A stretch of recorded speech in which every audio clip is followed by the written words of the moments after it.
the Gospels say you can't trust them because they're based on oral tradition. And that is to say that when the words were first said, up until the time that they were recorded, we lost a lot of credibility in that gap, kind of like the telephone game that we've heard about. Is that the case? Can we not trust the scriptures then?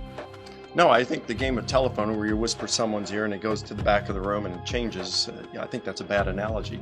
I think a better analogy would be the forms within the martial arts. And anyone who's studied it for any length of time in the martial arts knows that you learn forms. There's a sequence of moves, blocks and punches and kicks.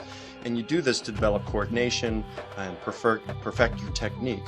Now, when you're learning these forms, they've been passed down from generation to generation. And in the traditional martial arts, we're talking hundreds and hundreds of years, and they go unchanged.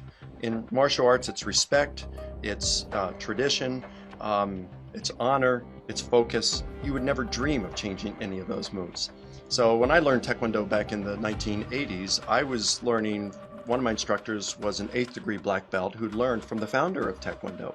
And so when I was learning within, say, 20 years of the founding of the art, my instructor could say, Mike, I'm giving to you, I'm passing along to you what I received from the founder. Paul in 1 Corinthians 15 says to the church, I delivered to you what I also received, probably from the Jerusalem apostolic leadership. And that's within 20 years. So it's even better. We can be really confident based on our knowledge that Paul was a stickler for maintaining the purity of the tradition, that he was imparting to them unaltered what he had received.